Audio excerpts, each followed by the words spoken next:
सहनाववतु सहनौ भुनक्तु सह वीर्यं करवावहै तेजस्विनावधीतमस्तु मा विद्विषावहै।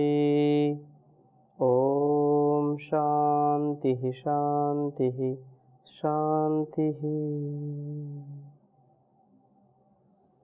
वैदिक जीवन पद्धति की इस कक्षा में आप सभी का हार्दिक स्वागत है, अभिनंदन है। वेदो अखिलो धर्म मूलम, वेद सब सत्य विद्याओं का पुस्तक है। वेद का पढ़ना पढ़ाना, सुनना सुनाना तथा अपने आचरण में लाना हम सभी श्रेष्ठ जनों कार्यों का परम कर्तव्य है। वेदों के द्वारा बताए गए मार्ग पर हम चल करके अपने स्वतः के जीवन को भी दिव्यता भव्यता से परिपूरित करेंगे तथा इस समष्टि के लिए भी हमारा महत्वपूर्ण योगदान होगा, क्योंकि जो वेदों के गहरे तथ्य हैं, जो सत्य हैं, उन तथ्यों उन सत्यों पर जब हमारा जीवन आधारित होता है तो किसी भी प्रकार से हमारे जीवन में न्यूनता नहीं रहती। हम उत्तरोत्तर उत्तमोत्तम स्थिति को प्राप्त होते चले जाते हैं। प्रभु के गुणों का आधान करना, उनको धारण करना, माता पिता गुरु आचार्य जैसा हमको जीवन सिखाते हैं, जैसा बताते हैं वैसा जीने का जब हम प्रयत्न करते हैं तो उनको भी अतिशय प्रसन्नता होती है और वे सदा शुभकामनाएं हमारे लिए करते हैं।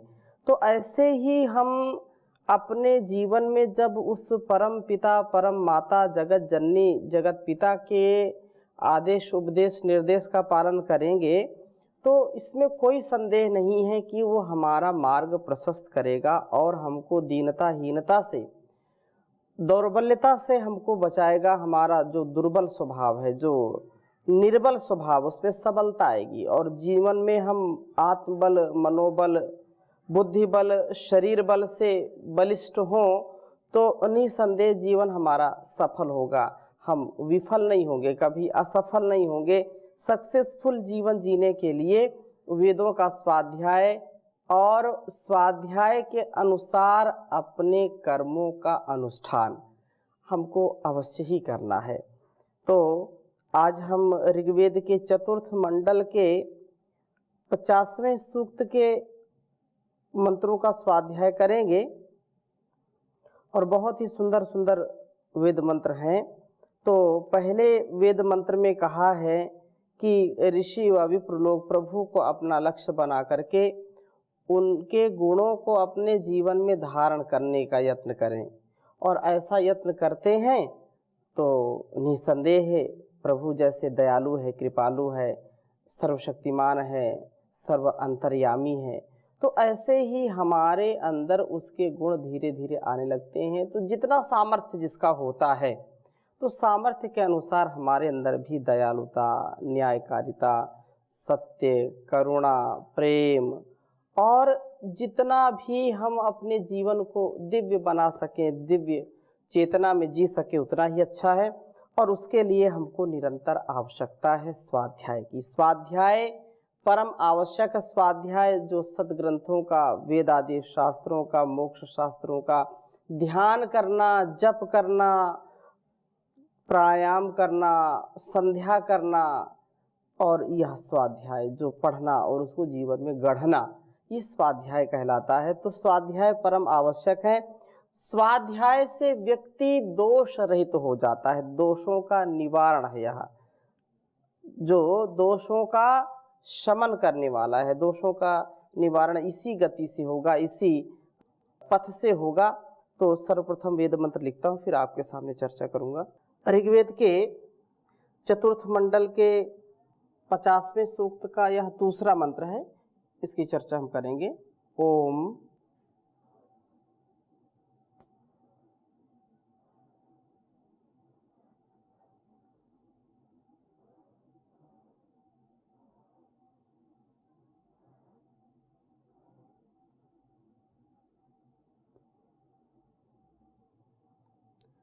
धुने तयः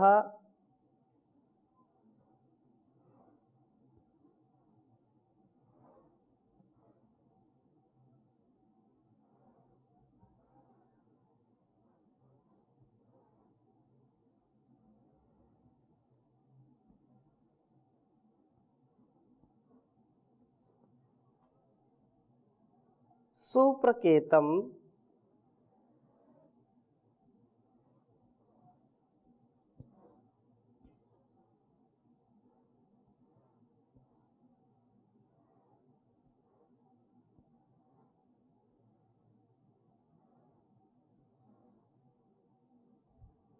मदन्तो बृहस्पते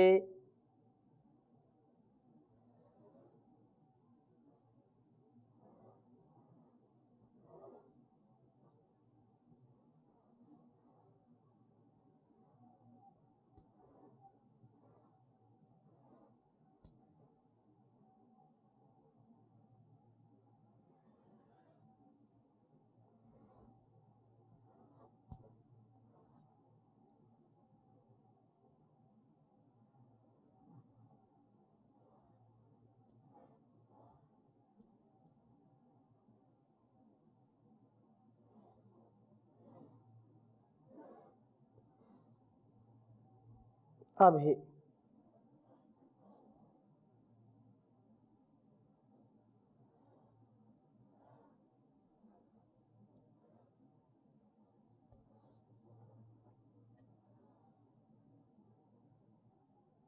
बृहस्पते अभि ये नस्ततस्रे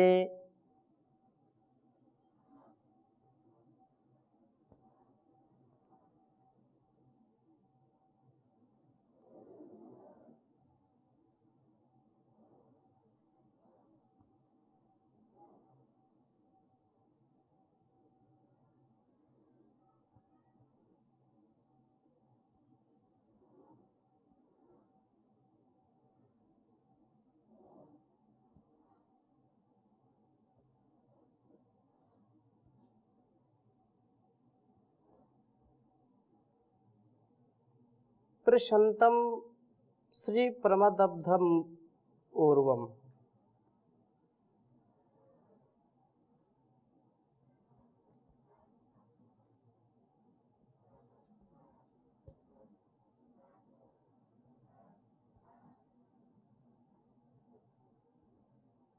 श्री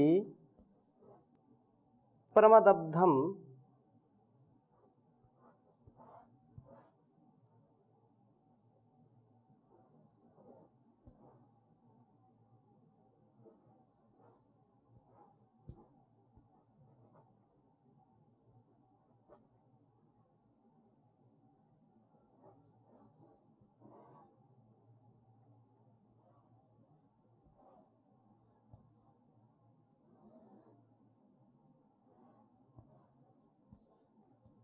ऊर्वम बृहस्पते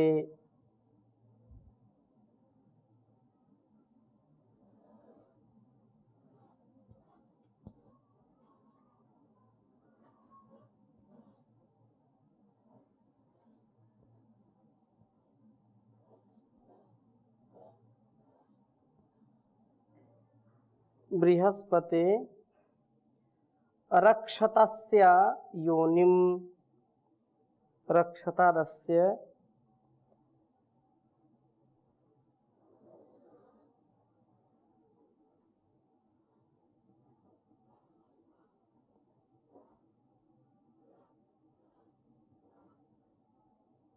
रक्षतादस्य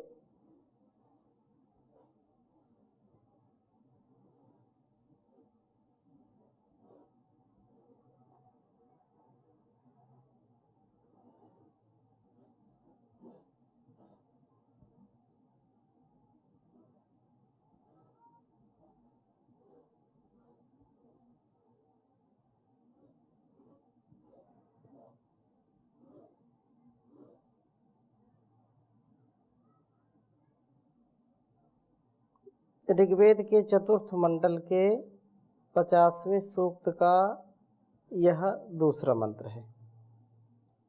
ओम धुनीतयः सुप्रकेतं मदन्तो बृहस्पते अभि येन नस्ततस्रे प्रशन्तं से प्रमदब्धमूर्वं बृहस्पते रक्षतादस्य योनिम्। ओम धुनेतयः सुप्रकेतं मदन्तो बृहस्पते अभियेनस्ततस्रे वृषन्तं श्रीप्रमदब्धमूर्वं बृहस्पते रक्षतादस्य योनिम। प्रार्थना की है कि हे बृहस्पति, हे जान के स्वामिन प्रभो परमात्मा, यह जो नह हमारे में से धुने तयहा धुना इतिर्येषाम शत्रुओं को कंपित करने वाली गति वाले, जो शत्रुओं का समन करते हैं, उनका दमन करते हैं, उनको जो विनष्ट करते हैं, तो ऐसे शत्रुओं को कंपित करने वाली गति वाले सुप्रकेतम मदंतः उत्कृष्ट जान के साथ आनंद का अनुभव करते हुए, उत्कृष्ट जान, जितना जितना हमारा ज्ञान परिपक्व होगा उतना उतना हमारे जीवन में सुख, शांति और आनंद का आधान होगा। क्योंकि ज्ञान के स्तर पर व्यक्ति जब आरूढ़ होता है, ज्ञान का स्तर बढ़ता चला जाता है, उच्च होता चला जाता है, तो वह व्यक्ति विकट संकट में भी और छोटी छोटी बातों में भी विचलित नहीं होता है, उसका विचलन नहीं होता है। वह स्वतः ही अपने जीवन को और इस जगत को शुभ से भरने का प्रयास करता है। परंतु ज्ञान का स्तर यदि उच्च नहीं है तो व्यक्ति छोटी छोटी बातों में दुखी होता है, उसका कोई पल दुख के बिना रहता ही नहीं है। छोटी सी बात है, इसने ये कह दिया, उसने वो कह दिया, आज भोजन में नमक ज़्यादा था, आज भोजन में नमक कम था, आज मिर्ची ज़्यादा डाल दी, आज फल नहीं थे, आज ये नहीं। छोटी छोटी बातों पर उसका मन अशांत हो जाता है। आज वहाँ जाना है, यहाँ आना है, जा नहीं पा रहे, आ नहीं पा रहे, कुछ कह नहीं पा रहे, कुछ सुन नहीं पा रहे, कोई मेरी सुनता नहीं, सब मुझको डांटते। ये व्यवहारिक चीज़ें हैं और इन व्यवहारिक चीज़ों में, व्यवहारिक धरातल पर व्यक्ति यदि स्वाध्यायशील नहीं है तो छोटी छोटी बातों में उसको तनाव हो जाता है। मैं ही सेवा करूं क्या, मेरा ही कर्तव्य थोड़ा ही है और सबका कर्तव्य है, मैं ही अकेले नहीं हूं, और भी लोग हैं, मैं ही अकेले सत्य थोड़े बोलूंगा, मैंने जिम्मेदारी ले रखी है क्या, और भी सत्य बोलें। और वो अपने व्यवहार पर भी कभी कभी दुखी हो जाता है जो स्वाध्याय नहीं करता। लेकिन जो स्वाध्याय करता है वो कभी मन मलिन नहीं करता, मन उसका कभी दूषित नहीं होता है। और जिसका मन दूषित नहीं है वह व्यक्ति अपनी वाणी, अपने व्यवहारों को भी शुद्ध रखता है। अपनी वाणी और व्यवहार को शुद्ध रखते हुए व्यक्ति जब अपने कार्य क्षेत्र में आगे बढ़ता है तो उसको सफलता अवश्य मिलती है। लेकिन यदि स्वाध्याय नहीं करेगा, अपने अस्तित्व को नहीं समझेगा, इस प्रकृति और परमात्मा के स्वरूप को ठीक ठीक नहीं समझेगा, आत्मा के स्वरूप को ठीक नहीं समझेगा, तो उसको दुख होगा। विनाश काले विपरीत बुद्धि, ऐसा लोग कहते हैं। तो विनाश का जब समय आता है तो बुद्धि भी काम नहीं करती, विपरीत हो जाती है। जो स्वाध्यायशील है, जो ज्ञान का स्तर मेंटेन रखता है, ज्ञान से पतित नहीं होता है, वह व्यक्ति कभी भी दुखी नहीं होगा। इसलिए कहा है सुप्रकेतम मदंतः, उत्कृष्ट ज्ञान के साथ आनंद का अनुभव करता है। और अभी ततस्रे, प्रातः सायं दोनों समय दोषों को अपने से दूर फेंकते हैं। अस्ते, हमारे में से इस मनुष्य को योनिम, इन यह जो योनि ही प्रशंतम, सब सुखों का सेवन करने वाली है। मनुष्य का जीवन ही सबसे बड़ी सौगात हमारे लिए, सबसे बड़ा उपहार है। लेकिन कितने लोग इस संसार में प्रसन्न हैं मनुष्य का जीवन पा करके, आप देखेंगे लाखों करोड़ों में कोई एक व्यक्ति होगा जो प्रसन्न है कि नहीं नहीं, ईश्वर ने मुझको यह जीवन दिया, मैं धन्य हो गया। सबको शिकायत है, बिरले लोग ऐसे हैं जिनको कोई शिकायत नहीं है, जो समस्याओं में नहीं, जो कुछ जितना प्राप्त है उतना पर्याप्त है और उसी में आनंद लूटते हैं वो। लेकिन अधिकांश व्यक्ति प्रायः दुखी हैं। क्यों? उनको संतुष्टि नहीं है। उनको इतना सुंदर जीवन मिला, इसकी भी संतुष्टि नहीं है।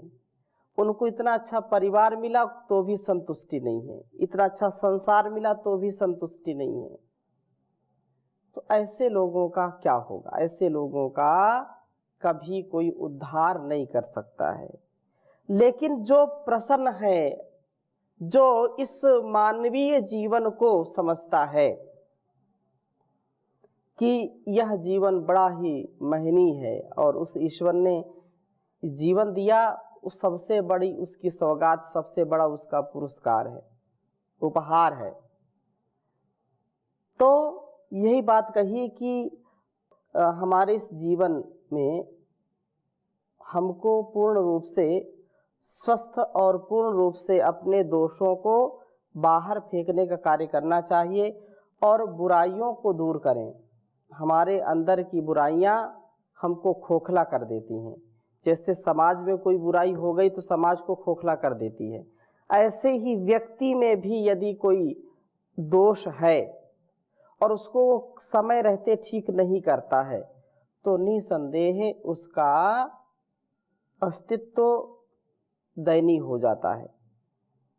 इसलिए बात कही है कि अस्य हमारे में से इस मनुष्य के योनि बुराइयों के अभी जो है अमिश्रण व अच्छाइयों के मिश्रण के प्रयत्न की रक्षतात आप रक्षा करें। यह योनि ही प्रसन्नताम सब सुखों का सेवन करने वाली। मनुष्य का जीवन सब सुखों के लिए है।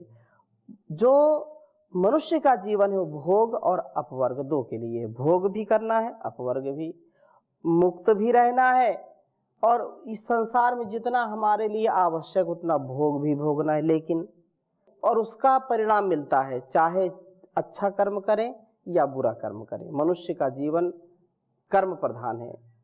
कर्म प्रधान हो विश्व रचि राखा, जो जस करहि सो तस फल चाखा। सकल पदार्थ है जग माही, कर्महीन नर पावत नाही। तो कर्महीनता ना हो, कर्म हम करें और जितना हो सकता है उतना दिव्य रहने का प्रयास करें। तो कहा है कि हमारे जीवन में सुखों का आधान हो और मनुष्य का जीवन वास्तव में अत्यंत सुख है। मनुष्य जन्म अनमोल रे, इसे माटी में ना रोल रे। अब तो मिला है फिर न मिलेगा, कभी नहीं कभी नहीं कभी नहीं। तू सत्संग में आया कर, गीत प्रभु के गाया कर। सुबह शाम वो प्यारे बंदे, मन मंदिर में झाड़ू लगाया कर। कुछ नहीं लगता मोल रे, इसे माटी में ना रोल रे। अब तो मिला है फिर न मिलेगा, कभी नहीं कभी नहीं कभी नहीं। तो ये मानव का जीवन मिला तो समझो कि हमारे जीवन का सौभाग्य हो गया। हम जीवन को भव्यता के साथ जी सकते हैं और छोटी छोटी बातों में अटकना नहीं, भटकना नहीं। इसलिए सु कहा है कि श्रीप्रम इसे निरंतर अग्रगति करने वाली है। अदब्धम अहिंसित है, इसे हिंसित नहीं होने देती हैं। ऊर्ध्वम विशाल है, यह इस प्रातः सायं दोष निराकरण के कार्य में ही इसका जीवन सुखासिक्त अग्रगति वाला तथा विशाल बनता है। हम प्रातः सायं स्वाध्याय में आनंद लेते हुए दोष निवारण के लिए प्रयत्नशील हों। प्रभु कृपा करेंगे और हमारा यह कार्य हमारे लिए सुखपूर्वक, उन्नति कारक, अहिंसक व हमें विशाल बनाने वाला होगा।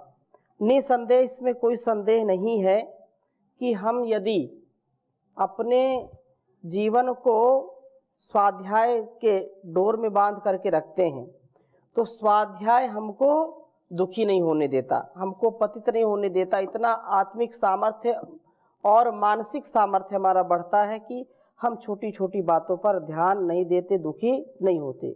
वेद और शास्त्रों में बहुत ही इसकी महिमा गाई है।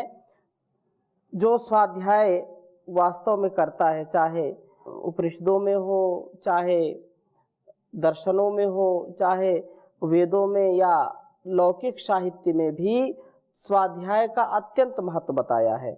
इसलिए ये बात कही है कि यंति वा आप इत्यादित्य इति चंद्रमा यंति नक्षत्राणि यथा वा एता देवता ने युर्न कुर्युरेवं हैव तद अब्राह्मणो भवति यदहा स्वाध्यायं नाधीते तस्मात् स्वाध्यायो अध्येतव्यः।